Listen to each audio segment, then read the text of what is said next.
Boa noite, estamos informando aos seus seguidores que você iniciou um vídeo ao vivo em mais uma live com Erlanger na série Eleições 2022. Vou começar logo com o esclarecimento, primeiro com a pergunta de sempre: quem já entrou me ouve alto e claro? Eu sou ouvido. Cecília, Rino, caramba, tem uns nomes esquisitíssimos aqui. Esquisitíssimo para que eu não enxergo bem. Dani Reis. Dani, você está me ouvindo, Dani? Estou com áudio? Não estou com áudio. Estou com áudio?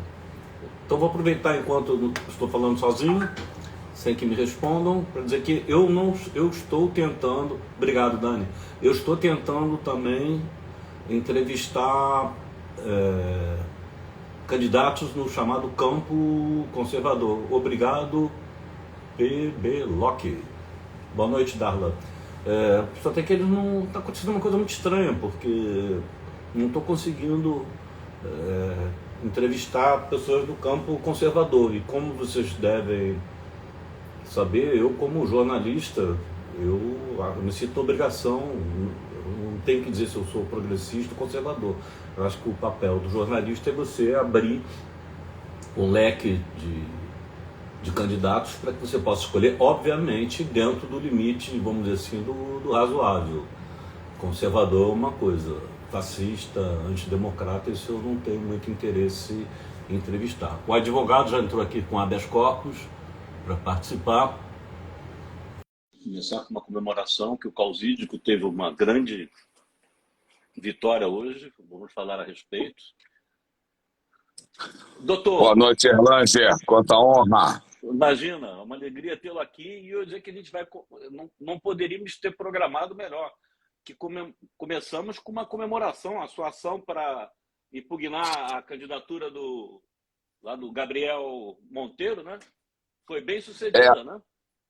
foi bem sucedido. Ontem foi uma derrota de 6-1 para ele, né? Erlanger, sobre isso, já inicialmente falando, é o seguinte: o PL, o partido do Gabriel, primeiro dizer que é uma honra estar aqui contigo, tá, meu irmão? O Gabriel, o partido dele adiantou a inscrição dos candidatos a deputado federal, porque você tem um prazo de 5 dias para. Só pode impugnar a candidatura candidatos, partidos, coligação ou Ministério Público. Isso que eu ia Então, o perguntar. PL, Você não entrou como. Você entrou como representante do pessoa. Foi pessoa física ou pessoa jurídica? como candidato, porque Ah, só pode entrar candidato, partido, coligação ou Ministério Público Eleitoral.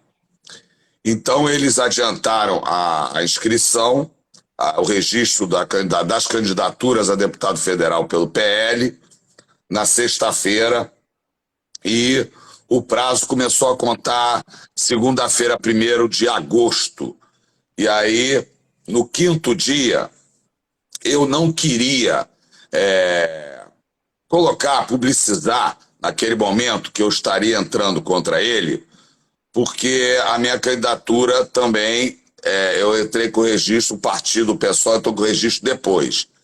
E uhum. como eu sou um defensor da legalização da maconha, e sou processado todas as campanhas, e isso é ruim eleitoralmente, que as pessoas, apesar de eu ganhar todos os processos, eu sou processado na Justiça Federal, Estadual, Eleitoral, ganho todos. Mas não é bom você ser candidato com uma representação, né, que as pessoas acham Que que tu pode não pode sair. ter, né, não sair e tal. Então eu fiquei quieto, não falei nem pro meu partido, não falei para ninguém.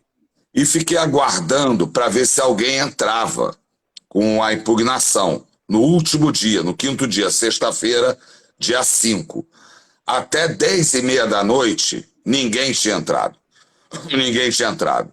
Que E absurdo. eu, Mas deixa eu perguntar, assim, claro que eu sou leigo, adoro direito, acho que eu estava pensando, se eu não fizesse jornalismo, eu teria feito direito, mas um cara que é caçado, ele automaticamente, a cassação não envolve direitos políticos. Eu me lembro até que a Dilma foi empichada e não perdeu direitos políticos. Mas a cassação não automaticamente não suspende os direitos políticos? Não pode até ser informada, ela de certa maneira informada de ofício e abrir até um processo, mas isso tem que ter o contraditório.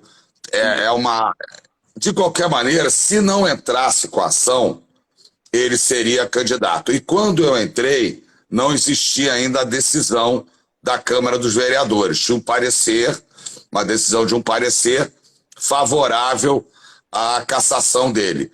Então, inclusive, a gente colocou esse é um problema jurídico, porque quando a gente entrou, se a gente não entrasse, perderia o prazo. Ele sairia candidato, poderia ser depois de eleito, difícil, né? depois de diplomado, entrar com uma ação contra a diplomação dele. Então, nós, para não perder o prazo, às 10h30 da noite, o prazo terminava meia-noite, como ninguém entrou, eu estava aguardando algum partido, algum deputado, alguém entrar. Como ninguém entrou, eu entrei. E era sobre um fato superveniente que ocorreu, que foi a cassação dele na Câmara dos Vereadores. Mas, obviamente, ele tem a especificidade que ele foi cassado por falta de decoro, mas, na realidade, ele pratica um crime gravíssimo, que é somente, o crime é somente filmar cenas de sexo explícito envolvendo criança ou adolescente, pena de 4 a 8 anos. E a mídia, até de forma errada, às vezes colocava, sem consentimento. No caso de criança e adolescente, não tem que ter consentimento. Nunca vai ter consentimento, né? Qual o pai que vai consentir, né? Não, vou consentir. Qual a mãe? O né? menor não tem capacidade de avaliação. Então, vulnerável, né? A expressão, né? Na verdade, assim, é inimputável, né? Inimputável, a rigor, inimputável. Mas a questão é essa, quer dizer, e além de 5 mulheres declararem depoimentos fortíssimos que foram estupradas por ele também. E o assédio que ele pratica com os seus funcionários, né? O assédio sexual. Mas o filmar é algo... Porque se uma pessoa maior de idade, você pode filmar com consentimento dos participantes. Sem o consentimento dos participantes, é um crime menos grave, mas é um crime grave. Agora, gravíssimo é você filmar cenas de sexo explícito envolvendo criança e adolescente e ele participando. Porque a prova aí, ele só tem uma saída. Se o filme fosse falso, né? E o filme, ele confessa, o filme não é falso, né? Quer dizer, é a prova direta do crime. É a prova mais difícil. Antes de ter toda essa tecnologia, você tem obras do direito que falam da prova direta e indireta. A prova direta é aquela que uma testemunha chega e diz assim, olha, eu vi na hora que fulano desferiu 3 tiros em Beltrano e matou ele na minha frente. Essa é a prova direta, a prova dificílima antigamente. Que os casos eram resolvidos, a pessoa viu a pessoa correndo com uma arma, viu a outra pessoa caída ao chão, aí juntava as provas indiretas para chegar a uma solução. Hoje em dia, com esses aparelhos, quer dizer, o julgamento deveria ser, inclusive, muito mais rápido, porque isso é a prova direta filmada por ele, quer dizer, não tem, o crime é provadíssimo. E aí veio realmente a cassação por 48 votos a 2. E aí o Tribunal Regional Eleitoral ontem julga procedente a ação que eu sou autor de impugnação da candidatura do ex-vereador cassado. E obviamente ele vai recorrer ao TSE, mas agora o processo é muito rápido. Se o TSE quiser julgar com muita rapidez, ele pode. Mas na realidade é isso, quer dizer, eu vi que ninguém entrou, eu falei, não vai ficar barato não. E aí eu entrei com a ação no último dia, junto com o escritório do Paulo Henrique Teres Fagundes, um amigo meu de longa data da advocacia, e é um dos melhores advogados eleitorais do país, né? E todo o seu escritório. Então, nós entramos no último dia contra o Gabriel Monteiro e ontem foi uma derrota cachapante. A gente espera que o TSE também... O presidente do Tribunal Regional Eleitoral, do seu voto, ele disse que era uma candidatura natimorta, já nasceu morta. Mas se não tivesse ação, ele seria candidato. Então eu fiz esse favor, né? Porque a mídia às vezes coloca, quer esconder que eu sou o autor da ação. Não sei nem por quê. Ué. Não sei, tem coisas eleitorais, né? Mas eu, Mas inclusive, você hoje... que tá botando azeitona na sua empada, mas você é o autor, né? Não tem como... É porque essa ação, por exemplo, se eu entro André Barros, se eu entro o advogado André Barros, eu não tenho legitimidade. Só pode entrar candidato, partido, coligação ou Ministério Público Eleitoral. Nem o Ministério Público Eleitoral entrou. Né? Nem ele. André, então, eu tô querendo esgotar esse caso para tratar logo da sua candidatura, do seu projeto para frente. Só tem que... Imagina, foi um golaço, vamos dizer assim, usar uma expressão futebolística que você deu. Mas eu ainda tenho uma curiosidade em relação a esse caso. Porque tem essa maluquice de imunidade parlamentar. Ele, além de ser caçado, ele não responde a um processo civil, ele não vai ser preso, não rola isso? Não, olha, ele já deveria ter sido preso em processo criminal, né? O processo, eu tenho quase certeza que há um processo criminal contra ele.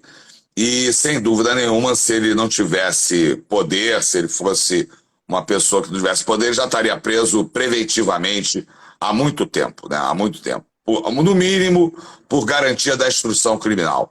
Porque você só tem dois tipos de prisão no Brasil, a rigor, né? Por garantia da instrução criminal, para garantir a aplicação da lei penal, a pessoa vai fugir, né? Ou por garantia da ordem pública, a prisão processual. Ou então, após a sentença condenatória criminal transitada em julgado.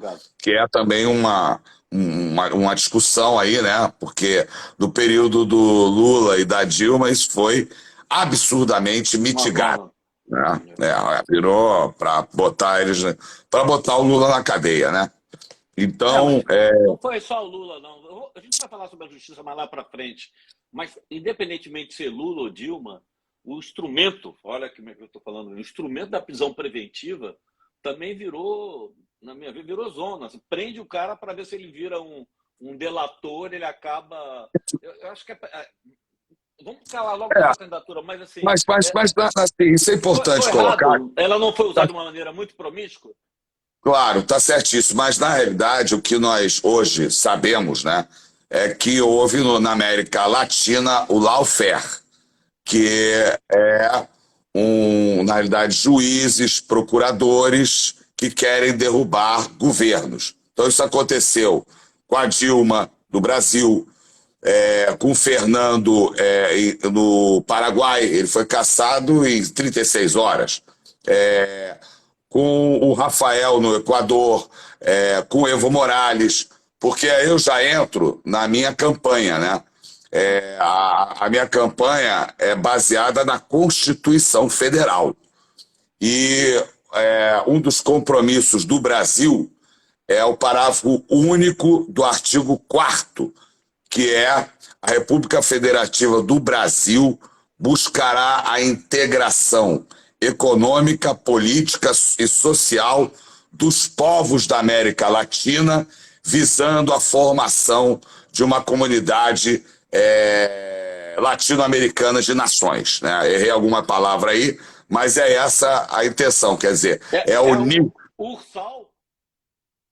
É o que falava Pablo Neruda, né? Vivo na desordem de nações não construídas. Então a gente tem que unir a América Latina. O que aconteceu na América Latina, por interesse, obviamente, ainda se pode falar, nesse caso, o Império Americano, que trata toda a América Latina como seu quintal, Então, esculhambou a democracia em toda a América Latina, e o lugar onde foi mais esculhambado foi o Brasil, que foi colocado na presidência da República uma pessoa que não tem condição de ser eleito nem síndico do prédio, né? E está comandando o país junto com um economista que, como primeira medida, foi desvalorizar a nossa moeda, porque as empregadas domésticas estavam viajando de avião. Quer dizer, olha o economista que está comandando o país. Olha a irresponsabilidade que chegou à elite brasileira, que propriamente o Brasil não tem uma burguesia brasileira, né? A burguesia brasileira não pensa no país. O negócio dela é entregar o país todo. Inclusive, isso é o objetivo da elite brasileira em relação à maconha, né? O ouro verde, que é uma das questões da nossa, uma das grandes questões da nossa campanha, né? literalmente, vamos entrar nesse campo um pouquinho mais lá para frente. Então, vamos começar, que eu sempre pergunto, origem de vida, formação familiar, sendo que já teve... Você tem uns amigos aí que são danados, né? O Petraglia, vulgo Moby Dick, ele buzinou para mim, então assim, você sabe que ele, como criança, ele participou do sequestro do embaixador Elbrick? Mandar um abraço, né? Ele está fumando muito ou essa história é verdadeira? Não, o Petralha mandar um beijo para ele, né? O Petralha é uma pessoa maravilhosa. E ele falou, mas eu queria até antes dizer o seguinte, você é jornalista? O meu pai foi proibido de ser jornalista no ato institucional número 1 do regime militar, do golpe militar. Ele foi um dos 36 jornalistas caçados na Rádio Nacional. E meu pai sempre amou ser jornalista. A paixão dele, Fernando Barros da Silva. Fernando Barros da Silva. Caramba, eu não sabia que era teu pai. Nossa, é um nome, é manjadíssimo. O meu pai amava ser jornalista, mas aí ele virou advogado, né? E se tornou um grande advogado, foi do Conselho Federal. O meu pai foi cassado em 3 atos institucionais, né? Ele foi cassado ele foi proibido de ser jornalista, ele era o presidente do Centro Acadêmico CACO, da Faculdade Nacional de Direito, onde foi realizada a primeira eleição no país após o golpe militar, e o CACO foi fechado pela ditadura, e o meu pai foi cassado como presidente do CACO. Em 66, o meu pai ia ser o deputado estadual mais votado do Rio de Janeiro e foi cassado como candidato. Eles caçavam o cara depois de eleito. O meu pai não, caçou logo como candidato. E o meu pai, casado com a minha mãe, dona Ana, né? Minha mãe está viva, meu pai já faleceu. A minha mãe está viva, cheia de saúde, minha mãe psicanalista, né? A irmã da minha mãe, a tia Verinha, Vera Silvia Magalhães, foi a única mulher que participou do sequestro do embaixador americano. E sem o meu pai e sem a minha mãe, eles não sabiam, a tia Verinha me levou, eu tinha 3 anos de idade, ela 21 anos de idade. Participou do sequestro. O Petraglia, que entrou agora depois, te entregou. Do levantamento, eu participei com a tia Verinha do levantamento do sequestro do embaixador americano em 1969. Ela sempre falou para mim que só me levou uma vez, que era uma ação muito perigosa, e assim ela, fingindo ser minha babá, ela ganhou a confiança do segurança da embaixada americana, que no dia seguinte colocou ela dentro da embaixada. O Cid Benjamin, que era o cara que ficava na retaguarda da ABI, vice-presidente da ABI, o Cid Benjamin disse que é cascata, que foram umas 3 vezes. Eu falo, Cid, eu vou ressuscitar a tia Verinha, ela sempre fala que foi uma vez só. Mas é bom registrar, meu pai e minha mãe não sabiam. Não, se souber, meu pai era a única coisa que ele ficava irritado. Ele falava assim, ele e a tia Verinha, eu vivi a vida inteira, porque meu pai era comunista, socialista, mas contra a luta armada. Meu pai era contra, radicalmente contra. E a tia Verinha era da luta armada. Então eu vivi a vida inteira os dois discutindo politicamente, né? A tia Verinha falava, Fernando, tu tá certo. Aí meu pai falava, ô Vera, aquilo não ia dar certo, Vera, mas realmente não tinha que ter a luta armada, fazer o quê? Então eles discordavam e concordavam, eu vivi essa assembleia familiar a vida inteira, né? E minha mãe sempre na retaguarda me protegendo, né? Que a família...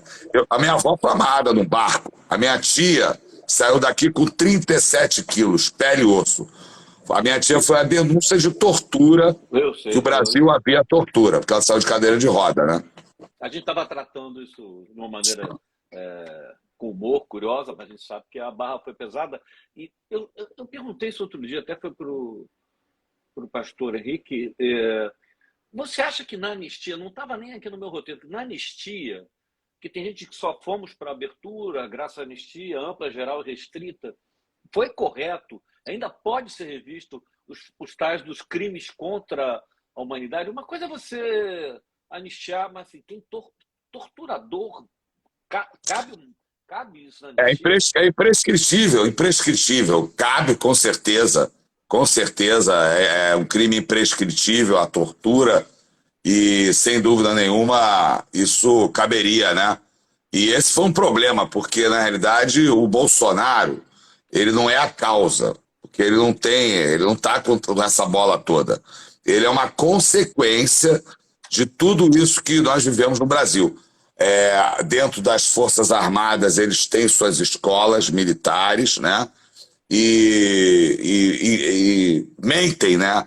Eles dão aula, fazem um doutrinamento na cabeça das pessoas há décadas e a gente achando que isso não era tão grave, né? Dizendo que houve uma revolução, né? Contra os bolcheviques no país. O João Goulart, coitado, o João Goulart de bolchevique não tinha nada. O João Goulart era um trabalhista, né? Até com terras, queria a reforma agrária. A reforma agrária não é uma bandeira propriamente de esquerda. A reforma agrária está na Constituição. O Brasil não pode ser um país do latifúndio, né? A gente até brinca da Marcha da Maconha. O latifúndio é uma vergonha. Reforma agrária é para plantar maconha. E a maconha quem vai plantar? Agricultura familiar, né? A gente faz esse grito na Marcha da Maconha. Sua trajetória no mundo do direito, você é mestre de ciências penais, como é que foi a vocação? De sequestrador, de embaixador a advogado? Bom, meu pai, advogado, né? Eu sempre... A única coisa que eu sempre soube na minha vida é que eu queria ser advogado. Então, meu pai é advogado, meu pai sabia o Código Civil de cor e era criminalista, hein? Era criminalista. Sabia o Código Civil de cor, era criminalista, sabia a Constituição. Meu pai lia 8 horas por dia. Né? Meu pai ele era um comedor de livro. Minha mãe ainda minha mãe lê 2 livros por semana. Então eu não precisei estudar tanto, não. Só o convívio já foi bom, entendeu? Só o convívio já... Então, meu pai, sempre vendo os processos com ele, e eu sempre gostei do centro da cidade, sempre gostei de política, né? Então, quando eu entrei na Cândido Mendes, no centro da cidade, e já fui presidente do diretório estudantil do 2º ano. E eu sou mascote do grupo Tortura Nunca Mais, participei com a minha avó de todo aquele processo da anistia, fui várias feijoadas e chegadas de pessoas, né, banidas. O Gabeira, a tia Verinha e o Gabeira foram casados, né? O Gabeira chama ele de tio Joaquim até hoje, que é o nome de guerrilheiro dele, tio Joaquim, né? A tia Verinha... Então a sua tia, ela está representando, ela está no filme, que é isso, Sim. Companheiro, né? A tia Verinha é personagem, a tia Verinha é a maior personagem do Gabeira nos livros dele.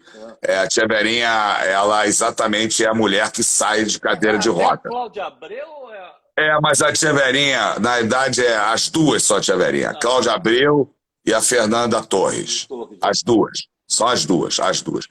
E fizeram a tia Verinha botou tanta bronca que fizeram dela 2 personagens, né? Então eu cresci, a minha avó foi amarrada num barco, como falei, né?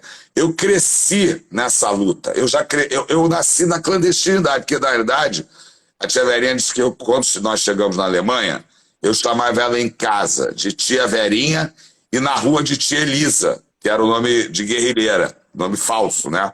E diziam, eu não me lembro, né? Dizem que eu nunca errei. E realmente eu não sou fofoqueiro, nunca fui. Eu sou treinado, inclusive, a não, nem ter curiosidade. Quando a pessoa fala para mim, vou te contar um negócio que tu não pode contar para ninguém, eu falo assim, nem conta. Nem conta. Sabe o que o Tancredo dizia? Assim, o É. segredo é seu, você não consegue guardar, imagina eu que não tenho nada a ver com O Tancredo era genial, né? Genial.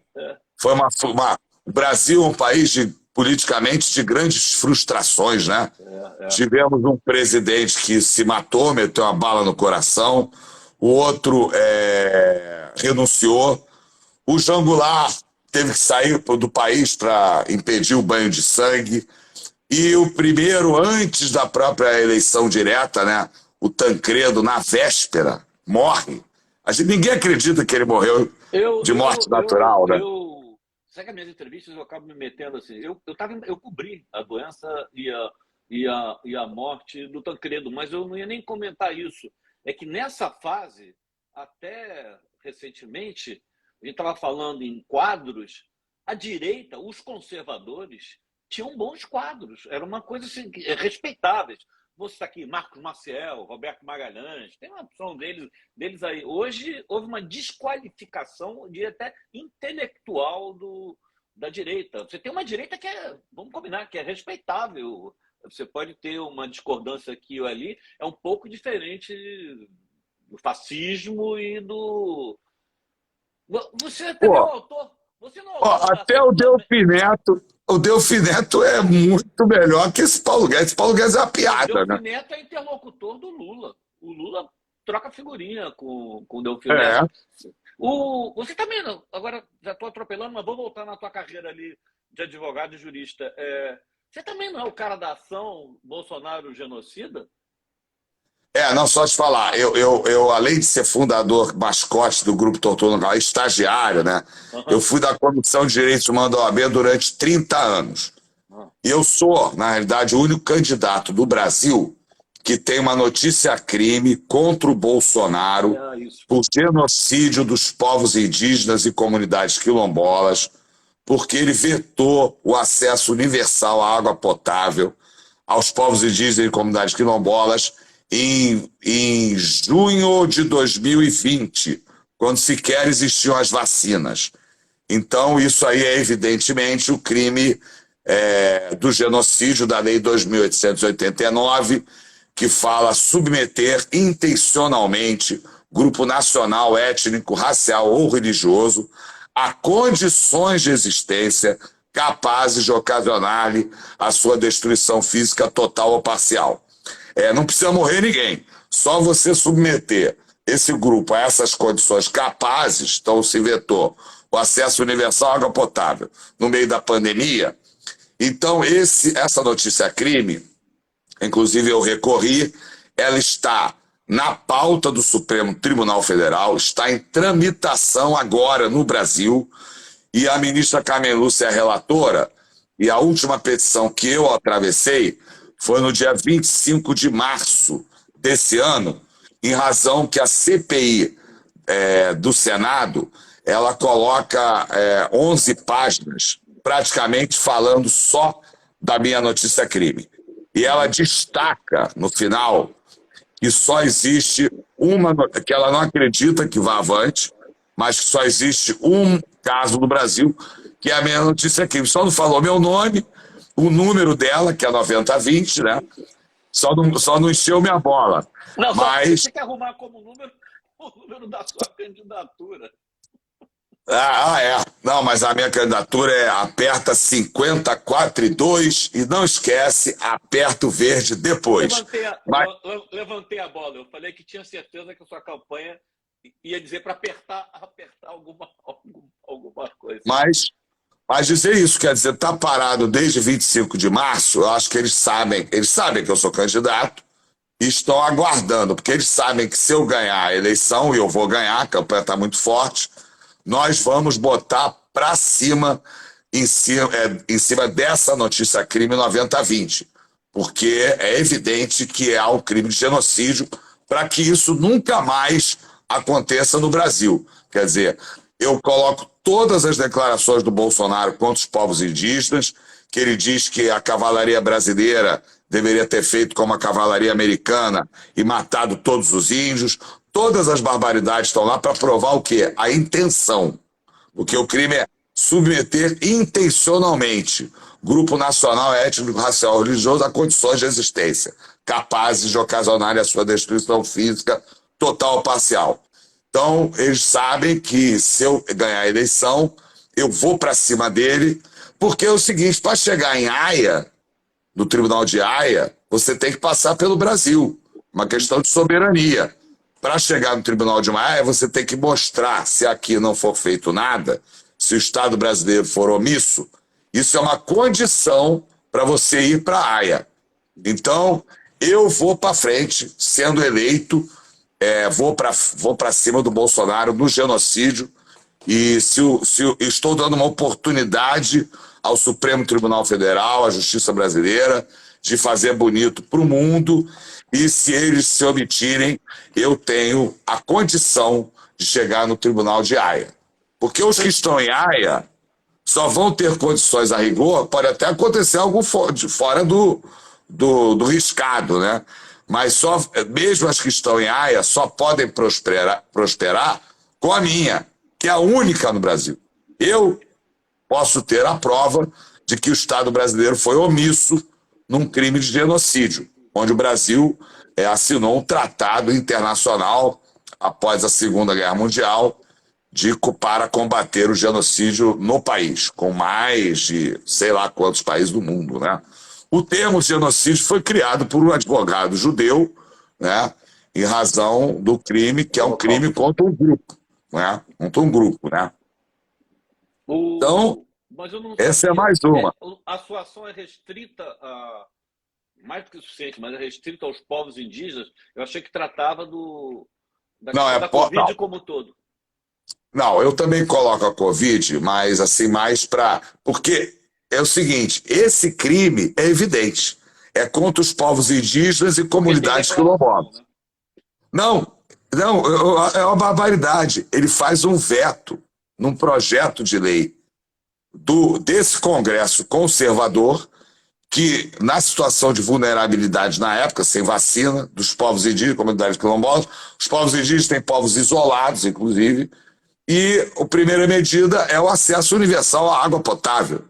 E ele veta em diário oficial da União. Quando eu olhei aquilo, eu falei, pô, melhor prova do que isso não existe, né? Não existe. Aí eu sou, como eu falei, eu sou uma pessoa educada. Eu esperei uns 15 dias para ver se alguém ia fazer alguma coisa. Ninguém fez. Eu entrei no dia, acho que é 20 de junho, que eu entrei com essa notícia aqui, de 2020. Sobre essas medidas das vacinas, eu sabia que as minhas medidas poderiam não dar nada. Mas eu fui o primeiro brasileiro a enfiar, a protocolar a notícia crime contra o Bolsonaro por não respeitar as medidas preventivas, porque ele saía por aí comendo aqueles cachorro-quente, babando, sem máscara, né? Mobilizando as pessoas, beijando criança. Isso era, evidentemente, o crime do artigo 268 do Código Penal. Infringir determinação do poder público destinada a impedir a propagação de doença contagiosa. Se o Supremo Tribunal Federal, eu fiz 4 notícias crimes contra ele, a primeira do país, sobre esse crime, eu queria estancar as barbaridades que ele estava fazendo, né? Eu sabia que aquilo ali, juridicamente, não iria prosperar. Eu queria segurar ele, né? E o Supremo arquivou todas elas, eu recorri de todas elas, e essas também estão guardadas na manga, para juntar com a genocídio e levar as 4 para o Tribunal de Haia. Mas se o Supremo tivesse, na época, seguido a minha notícia crime, o meu recurso, que eu coloquei ali, e deixado claro que aquilo era crime, porque é crime. Por exemplo, tem a dengue. Você vai ficar na tua casa com a piscina cheia, né, toda suja. Você está praticando esse crime. São medidas para impedir a propagação de uma doença contagiosa.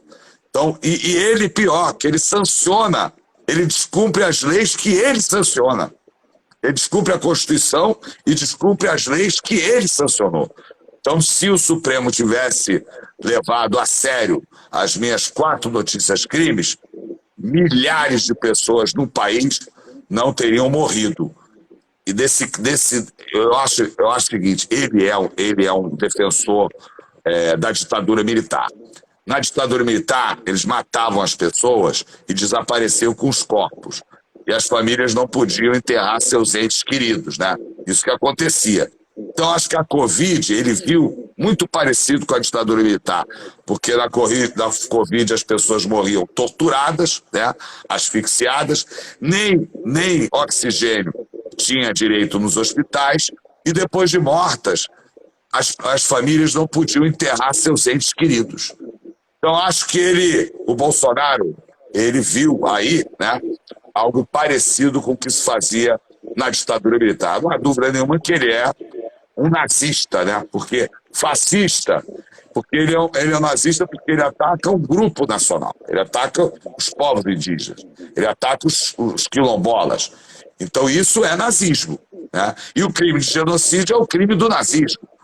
E o Brasil tinha o segundo maior país, o segundo maior partido nazista do mundo na época do Hitler, era do Brasil, né? Não estou falando nem dos integralistas, estou falando do partido nazista. O segundo maior do mundo era do Brasil. Eu não resisto a falar que, né, eu sou ateu, mas eu digo que é o meu pastor, o Frei Beto. Ele acabou de lançar um livro agora, que tem na minha cabeça, se chama Vermelho sobre Verde, mas o vermelho, obviamente, não tem nada a ver com ideologia, é sangue mesmo, né? E que ele romanceia, mas conta a história do massacre indígena realizado durante a ditadura para a construção da transa. Eu não tinha noção da situação que foi, mas de extermínio de um povo mesmo. Não, na ditadura a gente tem cenas de indígenas no pau de arara sendo carregado naquelas festividades militares. Mas, assim, só para não perder, né, essa oportunidade, a gente luta pelo verde, mas eu particularmente eu luto pelo verde, mas eu tenho a minha visão vermelha, né? Vermelha. Mas o vermelho do Beto, infelizmente, é sangue mesmo. É um banho de sangue. Pra gente, eu não estou conseguindo pegar a sua trajetória, mas a gente chega lá. Eu estou com tempo. Digamos que vai adiante e tal, ele seja condenado em Haia. É uma condenação moral? O que pode acontecer? Não, em Haia, aí a condenação pode ser até uma condenação. Aí é o seguinte, né, por exemplo, aí tem que respeitar a legislação brasileira. Esse crime de genocídio que eu estou contando aqui, ele remete à sanção, até uma coisa parecida, a sanção do crime de envenenamento de água potável, que a pena é de 5 a 15 anos, se eu não me engano. No caso dele, não é envenenamento, né? Ele tirou a água potável, né? Ele tirou a água. Então, e pode chegar até a uma prisão perpétua, né? Aí ele é submetido a um Tribunal Penal Internacional, mesmo com sanções que podem... Como Nuremberg? É uma lei feita no Brasil, entrou em vigor em 1956. O Tratado de Roma, do Tribunal Penal Internacional, é da época do Fernando Henrique. O Fernando Henrique que fez esse tratado. Mas as penas ali, os crimes ali, são idênticos aos crimes de genocídio que está na Lei 2.889 de 1956, né? Então ele pode, obviamente. Vamos voltar para a advocacia, senão vai ficar nos teus casos eu não vou acabar perdendo a sua candidatura. Mestre em ciências penais, o que traduz criminalista, constitucional, Código Civil, o que é a especialidade? Olha, eu fiz um dos maiores mestrados que já acabou da história do Brasil, que era comandado pelo Nilo Batista, né? Que é o diretor. E a minha orientadora foi a Vera Malaguti, E é um mestrado de. O Nilo tem um livro de direito penal. O Nilo é uma pessoa que tem a visão do direito penal no Brasil completamente diferente dos doutrinadores que tem aí, né?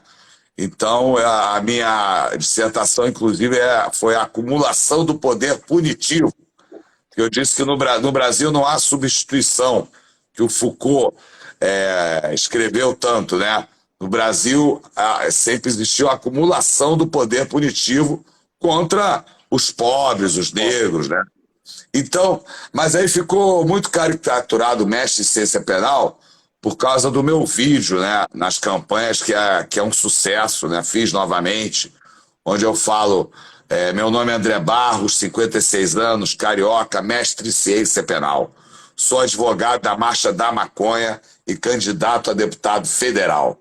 Em 2022, nessa eleição, não esqueça, baseado na sua consciência, baseado na sua mente, aperta 50. 4 e 2. 50 do sol, 4 e 2 da planta. Depois não esquece, confirma, aperta de novo. Verde. Vamos chegar na Canadá. Juridicamente perfeito. Esse vídeo foi processado várias vezes. Inclusive, eu aperto o verde, o tribunal agora está usando. Tribunal Superior Eleitoral. Como promoção deles lá. Vamos chegar, já estamos quase chegando no verde. Outra provocação do Petraglia é assim: elege ele deputado federal, senão ele vai virar cantor. Você era da bateria do Império? Eu vi ter um vídeo teu, você, batucando, cantando eu não vou comentar, mas batucando direitinho. Eu fui caixa, né? Eu toco surdo também, né? Mas eu fui ritmista da bateria do Império Serrano durante 25 anos da minha vida. Madureira, tinha época que ficava mais dias em Madureira do que em Copacabana, onde eu morava, né? Onde eu moro até hoje. Eu amo Madureira, amo o Império Serrano, a escola, desculpa, não sei qual é a sua escola, mas é a escola dos maiores sambas do carnaval. E eu fui da bateria do Império Serrano durante 25 anos, sou da bateria do histórico Bloco de Santa Teresa das Carmelitas. Carmelita. E eu sou da bateria do Carmelitas há muito tempo. E eu toco, eu adoro tocar, meter o braço, como a gente fala, né? Eu toco caixa 2, 3 horas, eu adoro suar, meter o braço, entendeu? Eu sou, como fala o diretor da bateria da Carmelitas, ele fala, isso é caixa forte e reta, porque eu meto o braço, meto o braço. E fui do Império Serrano, e vou ao Império todo mês, na feijoada do Império, né? Encontro meus amigos da minha época da bateria, sou da velha guarda da bateria do Império Serrano, né? Encontro meus amigos lá, todo mundo com a minha idade mais ou menos. É sempre um encontro magnífico, todo mês. Feijoada do Império Serrano. Já que você provocou, eu sou volúvel em relação à escola de samba. Às vezes, na origem eu era mangueira, mas eu gosto delas em geral. Eu sou Flamengo.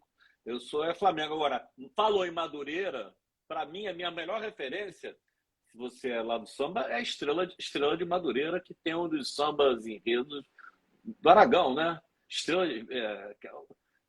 Para mim é um dos sambas mais lindos que existe da história. Brilhando num imenso cenário, um turbilhão de luz. De luz. Surge a imagem daquela que meu samba traduz. A estrela vai brilhando, meu pai fez salpicando, o chão de de poesia, a vedete principal, o subúrbio da Central foi a pioneira. Mas por isso que o Petraglia diz para insistir para te eleger deputado federal, porque como cantor acho que não é bom, não. Eu tô rouco, é que eu tô rouco. Você viu que o Branquinho Zona Sul conheceu, canta a Estrela de Madureira, canta a Estrela Madureira toda, entre outros.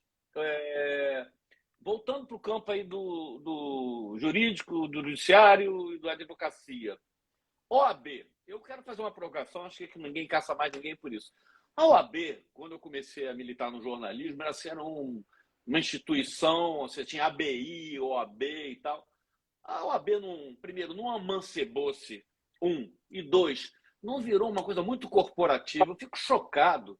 você tem traficante que tem 10 advogados, quando você vê que, na verdade, um é advogado, os outros 9 são aviões que vão lá para receber ordem.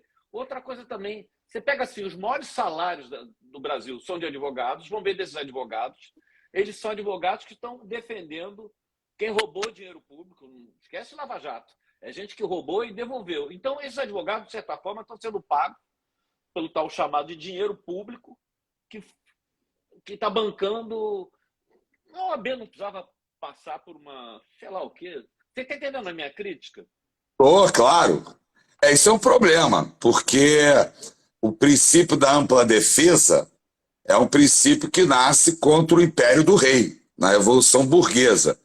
A gente vivia sob o império do rei e a Revolução Burguesa trouxe o império da lei. Então, o princípio da ampla defesa é um direito humano de primeira geração, como se diz, né? Norberto Bobbio classifica dessa forma. Então, aí é um problema, né? Porque se você for fiscalizar, a questão é, o advogado, obviamente, ele não pode se envolver no crime, ele não pode ser... o advogado criminal, ele está num liame ali, né? Ele não pode ser o criminoso, ele não pode ser sócio do criminoso. Mas, ao mesmo tempo, ele pode cobrar os seus honorários. Aí você vai, o honorário vem do produto do crime. Mas aí, o problema é o seguinte, o direito de defesa é o maior direito que existe, né? É o maior direito que existe, é o direito humano de primeira geração. E uma pessoa que tem dinheiro, por exemplo, ela não pode contratar a defensoria pública. A defensoria pública só pode atender quem não tem condições de pagar os honorários. Esse é um conflito difícil de solucionar, porque o maior direito que tem aí é o direito à ampla defesa, porque você tem que pensar o seguinte, você é uma pessoa, trabalhadora, nunca praticou crime nenhum, de repente chega e vê uma acusação que você matou alguém, né? Você tem que ter o direito de defesa tem que ser assegurado, né? Então, é isso que você está falando, é um conflito. Agora, o grande problema da OAB que eu vejo é que o presidente nacional da OAB não é eleito diretamente pelos advogados, é eleito indiretamente. Eu acho que a OAB deveria ter uma eleição nacional direta para presidente. Aí virou uma confraria, porque eles combinam lá a cada 3 anos quem vai entrar. Aí, se o presidente é do Sudeste, no outro ano vai ser do Nordeste. Depois do ano, do Centro-Oeste. Então virou uma confraria, né? Então você está correto nas críticas. Agora, sobre esse negócio dos honorários, é um problema, é um conflito. Vamos, finalmente, que acho que o teu grande público, e até vou começar... Não, vou fazer depois. Como é que você chega na maconha? A maconha, na realidade, é o seguinte, o Gabeira, quando chega no Brasil, ele vai morar na minha casa, inclusive, né? E aí com toda aquela quatanga, né, que foi um escândalo, né? Ele foi de bermuda, chegou lá no Posto 9, tava de bermuda, tava com a tanga da Leda Nagli, a prima dele, tirou e ficou de tanga, né? E a maconha, então eu vivi aquilo tudo. De crochê, né? De crochê. De crochê. Eu vivi aquilo tudo na minha casa, né? Mas eu entro propriamente na luta da maconha em 2008. Eu sou botafoguense, hein? Eu sou apologia, Botafogo. Então, em 2008, me chamam para defender 5 pessoas que tinham sido presas convocando a Marcha da Maconha. E o Botafogo tinha sido campeão, em cima do Fluminense, inclusive com o gol de um zagueiro que teve problema com maconha, né? Aí eu falei, pessoal, olha, não tem como eu ir, já bebi todas, não tem como, mas só que não tinha outro advogado. E eu fui, para impedir a prisão de 5 pessoas que estavam convocando a Marcha da Maconha. E aí eu percebi que eles não tinham nenhum apoio jurídico, nenhum. E eu fui 30 anos na Comissão de Direitos Humanos da OAB. E já defendi a legalização da maconha, né? Mas eu vi aquele movimento... O uso medicinal, mas também o recreativo, chamado Eu recreativo. defendo tudo, para todos os fins, toda a cadeia produtiva, defendo para todos os fins, acho que inclusive a humanidade não só deve, como precisa, pode fumar, pode tomar chá, pode tomar óleo, para ficar mais calma e alcançar inclusive a homeostase, né? O equilíbrio do sistema fisiológico, como diz o livro de Siddhartha Ribeiro e Renato Malcher, Maconha, Cérebro e Saúde. Então, eu fui lá, impedi a prisão e achei a coisa tão absurda, quer dizer, 5 pessoas. A alegação que era apologia de... Estava na porta da Casa Rosa, na Rua Alice, que virou uma casa de show, estavam lá entregando os panfletos, foram presos. Mas qual é a alegação para a prisão? Apologia ao crime. Aí eu entrei e aí eu comecei, eu instituí na marcha, fui o primeiro a instituir os ofícios. Por quê? Porque a Constituição, ela tem 2 artigos, tem vários, mas 2 são importantíssimos na questão da nossa vitória, que eu sou o autor, um dos autores da representação que garante as marchas da maconha em todo o país, né? O primeiro é o parágrafo único. Deu uma mas já voltou. Eles devem estar ouvindo aí, estão querendo... Mas o parágrafo único do artigo 1º da Constituição diz que todo poder emana do povo, que o exerce indiretamente através de seus representantes eleitos ou diretamente nos termos da Constituição. E diz o inciso 16 do artigo 5º: todos podem reunir-se pacificamente, sem armas, em locais abertos ao público, independentemente de autorização, desde que não frustre outra reunião anteriormente convocada para o mesmo local, sendo apenas exigido prévio aviso à autoridade competente. Então, como a marcha da maconha tinha muita repressão, eu instituí o ofício.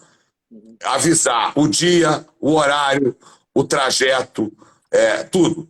E aí eu fui entregar, inclusive, o primeiro ofício da marcha da maconha do batalhão da Polícia Militar do Leblon, né? Foi sensacional. Cheguei lá de terno, novinho, né? Cheguei lá de terno e falei, olha, vem aqui protocolar uma petição. Aí o cara do protocolo falou, que petição? Ele já olhou pra minha cara, né? Que petição? Eu de terno e gravata, novinho. A petição da Marcha da Maconha, o ofício da Marcha da Maconha. O cara tomou um susto, tomei um chá de cadeira de 1 hora, fui recebido pelo maior comandante do batalhão, me deram até café, e saí com ofício carimbado, né? Depois fui na 14ª Delegacia Policial, mesma situação. Só na região administrativa que foi mais fácil. Então, nós somos um movimento altamente organizado, porque nós fazemos isso. E mesmo com isso, a repressão continuou. Então nós começamos a fazer os habeas corpus, ganhamos vários habeas corpus, e em 2009, 2008 e 2009... Você está se referindo para as marchas ou já para a pessoa ter autorização? Não, para fazer a marcha.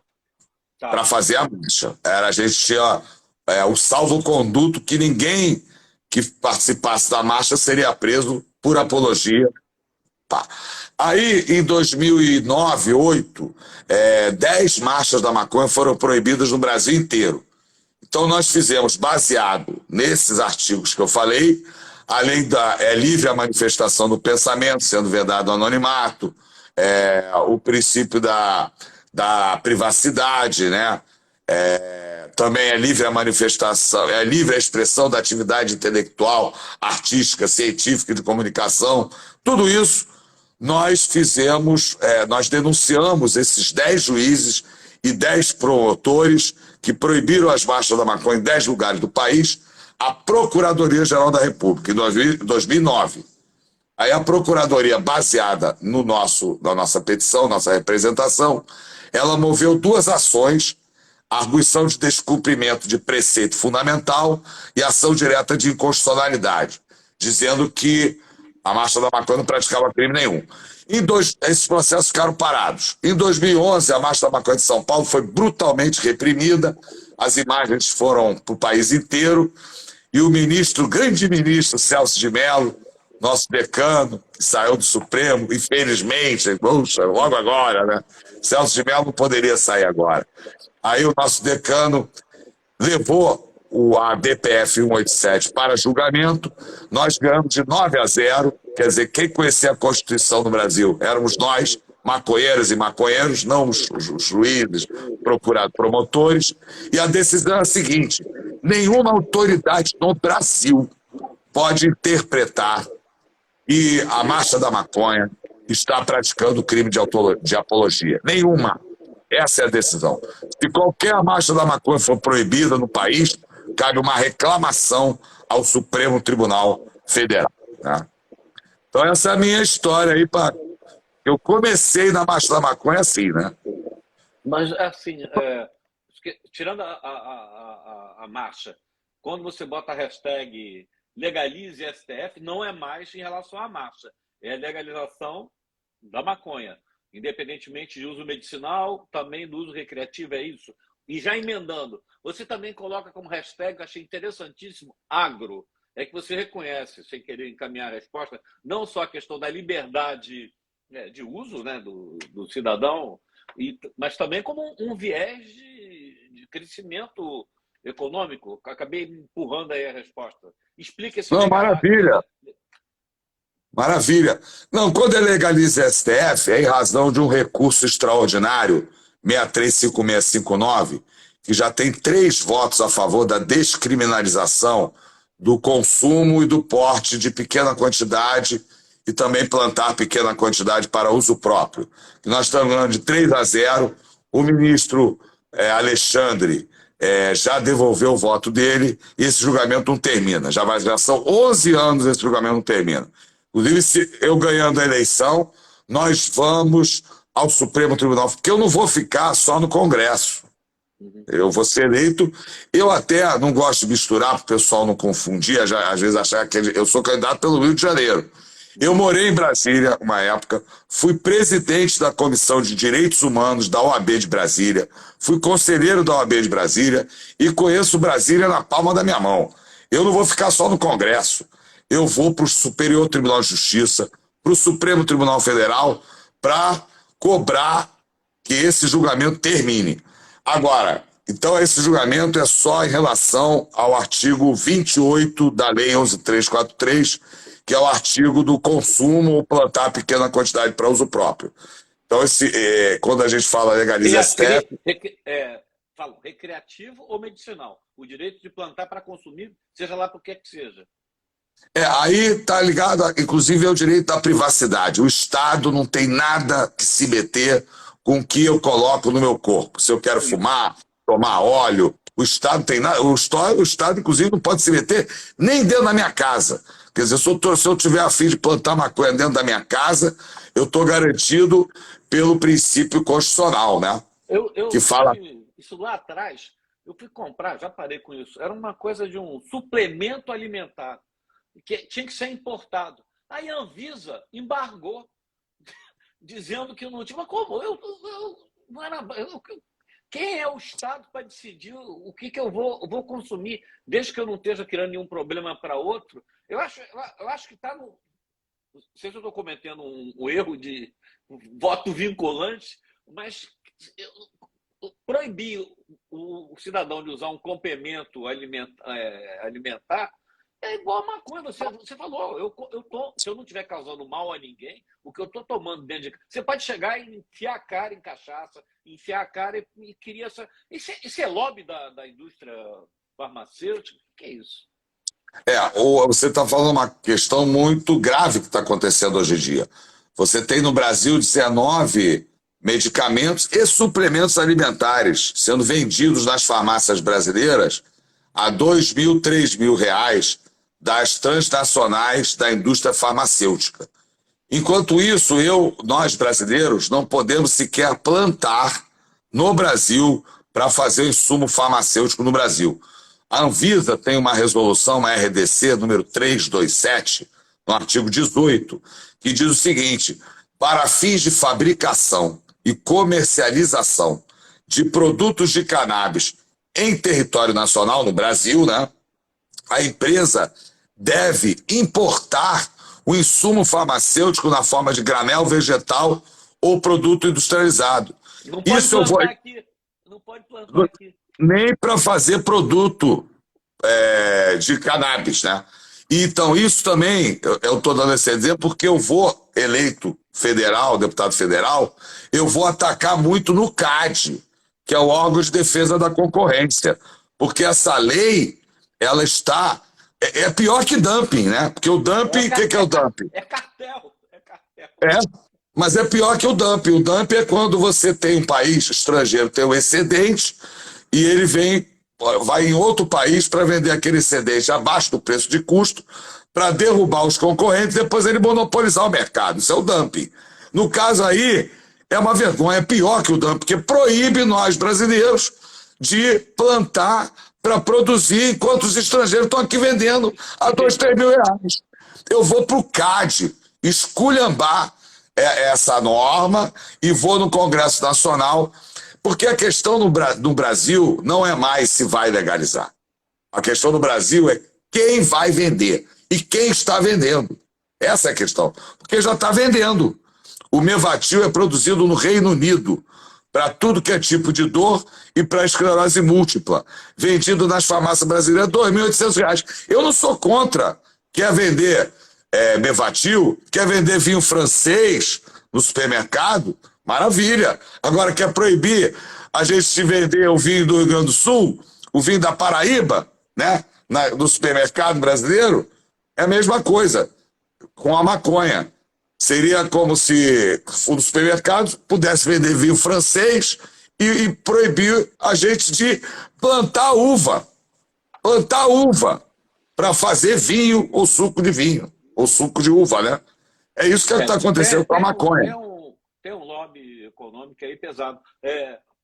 Mesmo eu já tomei, tinha dor crônica, não preciso explicar, mas estou explicando. Aí eu fui pesquisar, me aproximei da ACANA, tem várias associações de acessibilidade. Assim, o nacional, que ainda é caro, você consegue comprar por R$ 300. Você vai comprar importado, é que você está falando, R$ 1.500, R$ 2.000. Quer dizer, além de tudo, tem essa perversidade, como sempre, porque a elite vai conseguir comprar, e a população de baixa renda, um produto que sairia baratíssimo se você liberasse a produção nacional. Estou errado? Tá certo, mas Elange, até aproveitar que você falou antes sobre a questão da agrícola, né? Dizer que você bota a hashtag agro, é que você está abrindo um caminho para o desenvolvimento de um negócio, mas, é isso? Agronegócio não. O agronegócio eu sou contra o agronegócio a princípio, né? Porque a Constituição. Tem que ter feijão, tem que ter arroz, tem que ter. Como você é contra? Não, o Brasil é uma vergonha, né? Você exporta arroz, milho e soja e não tem arroz para o povo brasileiro. Isso, né? Outra coisa. Então, porque a Constituição, na realidade, ela existe um capítulo da política agrária, fundiária e da reforma agrária. A maconha, ela, como tudo, né? Mas principal, ela também, a boa maconha é sem agrotóxico, né? O agronegócio, ele é parceiro do agrotóxico, a rigor, né? Então, a Constituição Federal, ela protege até a pequena e média empresa, a pequena e média propriedade rural. Então, a nossa legalização da maconha, ela é de acordo com a Constituição, que defende a função social da propriedade, que defende que é contra o latifúndio, a distribuição de terra, que é a favor do máximo da pequena e média propriedade. O Brasil precisa distribuir suas terras, né? A distribuição de terra no Brasil, a concentração de terra no Brasil é criminosa. Até se fala muito em corrupção no país. O país é a própria corrupção, porque se 1% do país fica com metade do PIB, que é isso que acontece no Brasil, isso é a corrupção, né? 1% fica com metade do PIB do país. Então, com a maconha, a gente quer o quê? O autocultivo, a agricultura familiar, né? A horta urbana, as cooperativas, as associações, até as pequenas e médias propriedades rurais, né? Para plantar maconha de qualidade, ao ar livre. O Brasil é o melhor país para plantar maconha no mundo. E eu estou falando de um mercado multibilionário. Multibilionário. É o ouro verde. A guerra comercial pelo ouro verde no mundo é uma realidade. O presidente da África do Sul agora está com um plano de industrialização da maconha, e ele é negro e é do Congresso Nacional Africano, do CNA do Mandela, que comanda o parlamento da África do Sul. Ele está com um plano de industrialização da maconha para empregar 123 mil pessoas. Mas os agricultores seculares, né, tradicionais, negros, na África do Sul, que são quase 1 milhão, vão sair, já estão se manifestando porque estão fora desse projeto.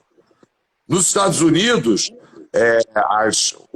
Nova York tem um PIB maior que o Brasil inteiro. Um estado, Nova York tem um PIB maior que o Brasil inteiro. Eles começaram a legalizar a maconha em Nova York, o governador era contra, passou a ser a favor, porque viu que a Califórnia está faturando horrores, Colorado faturando horrores, então legalizar a maconha em Nova York.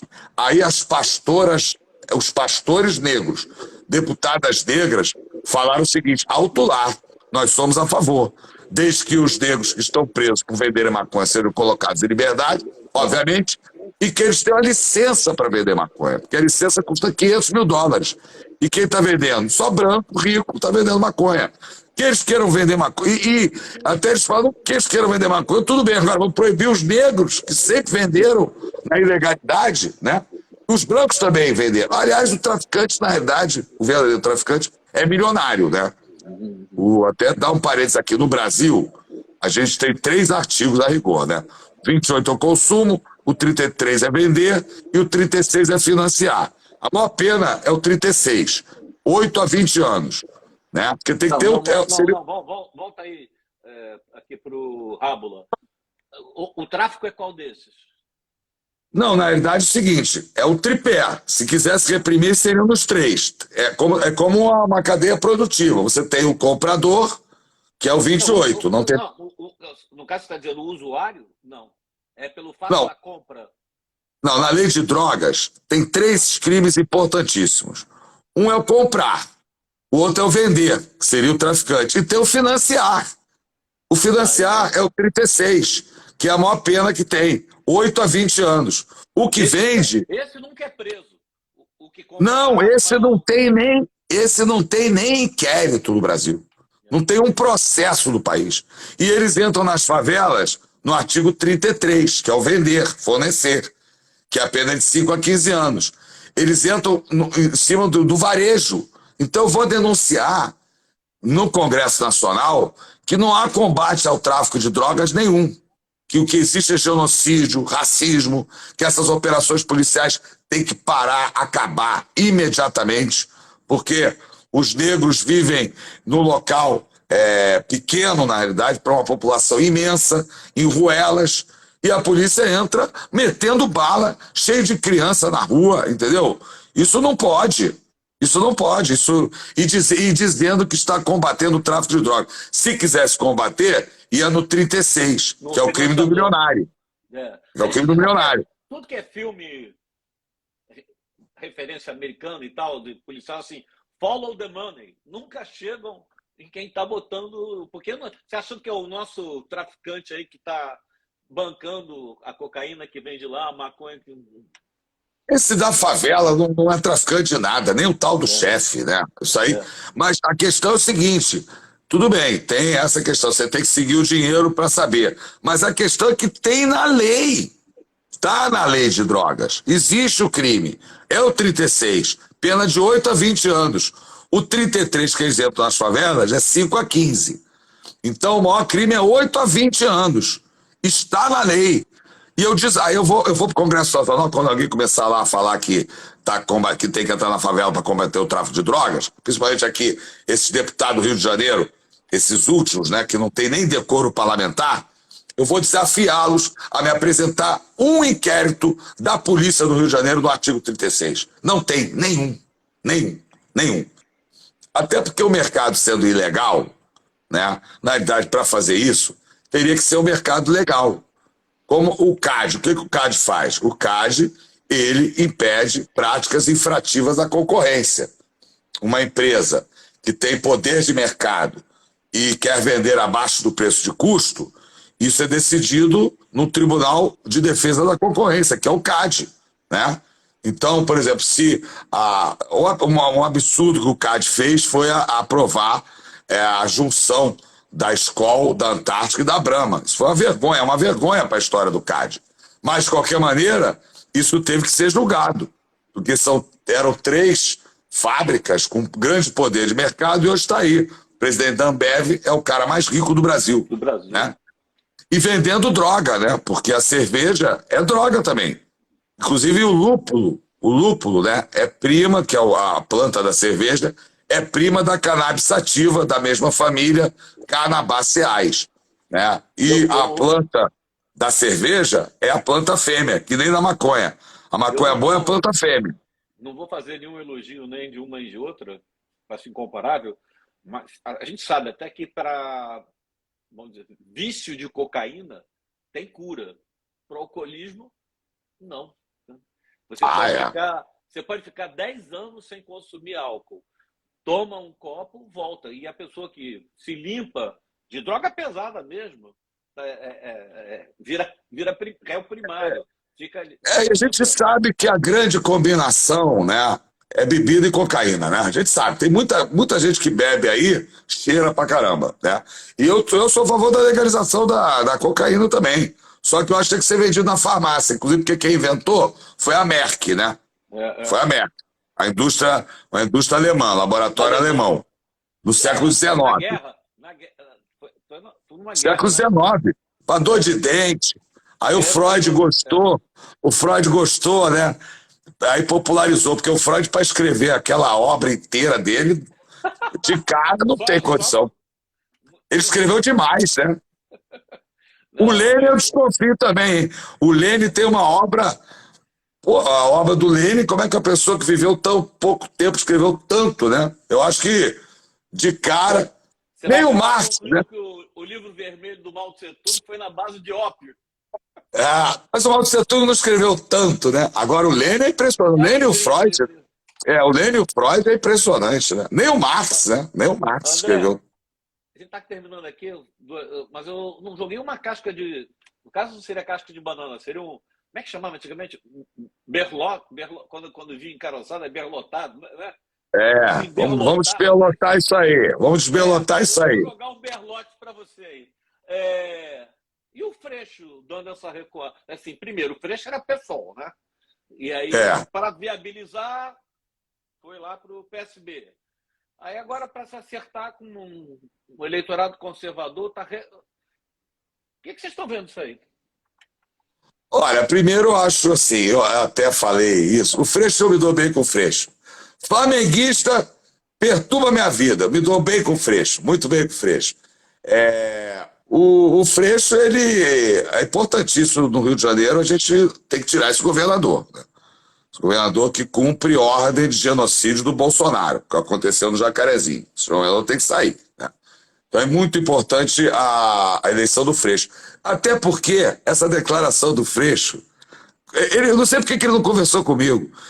É uma declaração que não tem a menor importância, porque ele está completamente fora da realidade, Freixo. Porque, como eu falei, o debate não é mais se é a favor ou contra a legalização. Isso é debate. Quem está nesse debate é que nem criança que acredita em Papai Noel, na cegonha, né? Porque o debate hoje é quem está vendendo e quem vai vender. E a favela, os negros não podem ficar de fora.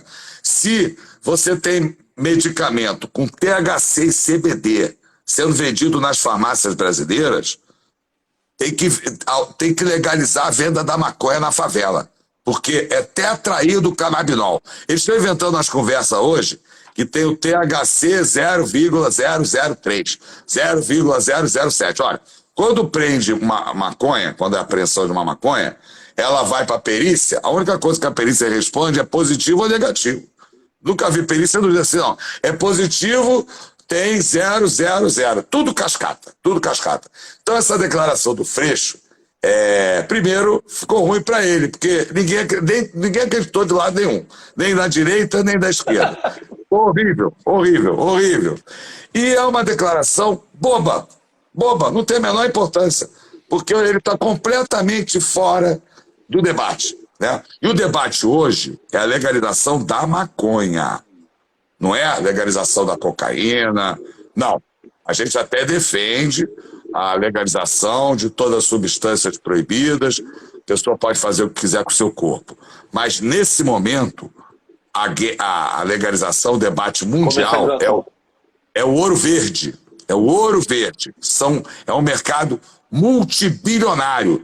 Eu sou o único candidato que, além, obviamente, da defesa das riquezas nacionais, obviamente, a defesa do minério, a defesa do petróleo, a defesa da agricultura para o interesse nacional, né? Isso, obviamente, eu estou nessa. E com vários outros, mas eu sou o único que tem um plus, porque eu estou defendendo o ouro verde para trazer bilhões para o Brasil. Bilhões. Porque aqui, no Gigante pela Própria Natureza, tudo que se planta dá. É o melhor país do mundo para plantar maconha e fabricar, né, produtos de maconha. Além de poder vender socialmente, né? Eu até falei ontem, eu fumo maconha todo dia há décadas, né? Há décadas. Eu nem me lembro quando eu comecei, até brinco, nem lembro quando eu comecei, né? Agora, é a maconha estragando o seu cérebro.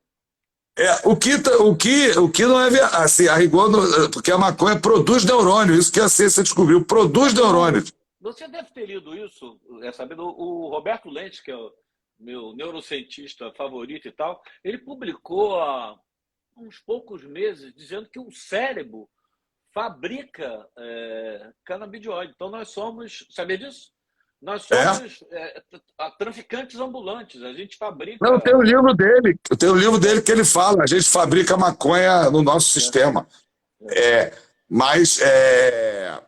Então, eu falo isso, que eu falei ontem, né? Quer dizer, que eu fumo maconha há décadas, né? E já experimentei substâncias proibidas e legais. Vou te falar. Estou me corrigindo. Fabrica endocannabinoide, não é...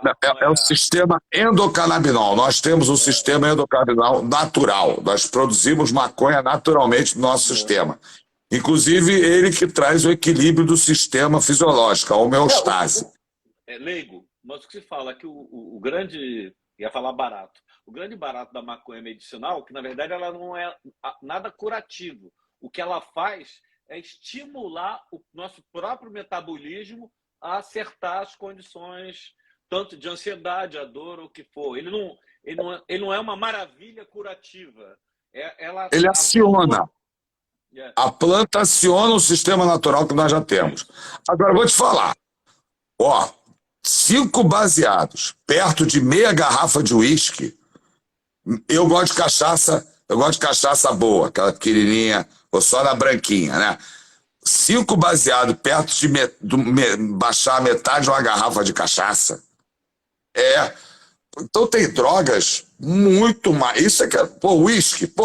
Se alguém mexer comigo no Congresso Nacional, eu vou dizer assim, vocês bebem uísque pra caramba, né? Eu não sou contra o uísque, não. Eu também bebo uísque. Ansiolítico, tarja preta, faz mais mal para a saúde. Está comprovado isso. Mas que eu não tomei essa droga, eu não experimentei ainda. Essa eu não experimentei ainda. Eu me lembro do Paulo Francis uma vez, né? Perguntaram para ele: você já usou drogas? Ele falou assim: sim. Quais? Ele falou: todas. Eu me lembro, todas. Paulo Francis, todo mundo. Eu acompanho, vou te contar essa história do Resiste. Meu pai era muito amigo dele, eu era o pentelho do moleque, ficava lá junto e tal. Você sabe que um dia ele resolveu experimentar o LSD, porque ele ficou intelectual e tal. Mas sabe como é que ele fez? Ele foi no médico de confiança dele nos Estados Unidos e tomou, porque ele achava que se ele tivesse alguma coisa lá no meio da hora, o cara ia meter uma injeção, fazer uma coisa mais sem graça e tomar LSD no consultório médico, em vez de ir num show de rock ou alguma dúvida. Pô, André, eu vi essa entrevista, ele falou todas. Ele falou assim, tá faltando essa que inventaram agora aí, eu sei lá se era essa de estimulante, a maconha é afrodisíaco, não precisa nem desses êxtase que estão vendendo aí, né? Maconha também é o afrodisíaco. contrário fica falando isso, mas eu nunca vi nenhuma não vou dizer comprovação, porque eu nunca testei. Mas, assim, eu acho que aí eu acho que é CONAR, é falsa propaganda. Vamos deixar com as coisas que a gente já sabe que funcionam bem, em vez de esse troço aí de. Como é que é disfunção? É maconha para disfunção erétil. Sem querer minimizar, que eu acho. Eu estou te entrevistando por isso tal. Não é só sua bandeira, imagino que não seja. Então, aquela minha penúltima pergunta que eu sempre faço: por que votar em você? Porque eu vou defender o interesse do Brasil. Eu vou combinar. Bom, primeiro, eu realmente sou uma pessoa das lutas. Eu não sou um candidato. As minhas propostas não surgem da minha cabeça, elas surgem das lutas concretas que nós estamos vivendo. E a luta concreta que nós estamos vivendo no Brasil hoje e no mundo é o ouro verde. Então, eu, além de tudo isso, que eu tenho, obviamente, uma militância, né, em direitos civis, políticos, sociais, culturais, econômicos, né? Exploro tudo. Mas, especificamente, a minha luta na maconha é para combinar a luta da maconha com a soberania nacional, que é um princípio da República, e o artigo 3º, que é o objetivo fundamental da República. Aliás, esse artigo, quando pergunta assim, qual é o seu programa? O meu programa está no artigo 3º da Constituição Federal, que lá diz, constituem objetivos fundamentais da República Federativa do Brasil. Os objetivos fundamentais da República do Brasil estão em um artigo da Constituição, que é o artigo 3º, que é construir uma sociedade livre, justa e solidária. 2, garantir o desenvolvimento nacional. Eu quero a legalização da maconha para garantir o desenvolvimento nacional. Eu não quero... A nossa luta não é para que produza maconha no Brasil para exportar, como se faz em tudo no Brasil, para eles lá fora produzirem óleo como minério. A gente exporta minério e importa placa de aço, né? Então, com a maconha, nós estamos na luta há muito tempo, isso não vai acontecer. Então, eu quero combinar a luta da legalização da maconha com, por exemplo, esse, né, o artigo 3º, que para garantir o desenvolvimento nacional, para erradicar a pobreza e a marginalização, que é o 3, e reduzir as desigualdades sociais e regionais. Quer dizer, a descriminalização da maconha reduz a marginalização. Se a gente vender maconha legalmente nas favelas, vai gerar emprego, renda, reduzindo a desigualdade social. E o 4, né, promover o bem de todos, sem preconceito de origem, raça, sexo, cor, idade e quaisquer outras formas de discriminação. Então, eu vou defender o ouro verde de acordo com a Constituição Federal. É o ouro verde no Brasil, é nosso. A gente não pode entregar o ouro verde. Nós vamos mostrar para o Brasil como se luta por ouro verde, né? Um país que degolou o herói do Brasil é porque ele lutava pelo 1/5 do ouro, né? 1/5. Eles só lutavam por 1/5, degolaram ele, né? A cabeça num lugar, a perna no outro. O ouro verde, isso não vai acontecer. Então, por isso, vote em mim, que eu brinco, vote em mim. Aperta 5042, não esquece, aperta o beijo depois. Já atrapalhei. Vote em mim. Solta aí o número. Você até falou que eu podia cantar uma assim. Então, tinha um momento assim, de pedir voto. Mas eu te atrapalhei quando você voltou com o seu slogan. Repete ali que ele é muito bom o número. Aperta 54 e 2. E não esquece, aperta o verde depois. Agora a sua despedida, você vai cantar? Pelo amor de Deus, como é que você vai se despedir? Não, é só o sambinha que eu tô rouco. É uma brincadeira, é porque eu toco surdo mesmo, né? Então, aí porque você tem que, hoje em dia na campanha, tem que contratar um estúdio, tem que contratar, tudo não pode.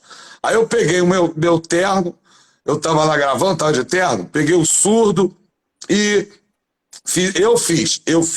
eu toco e eu canto.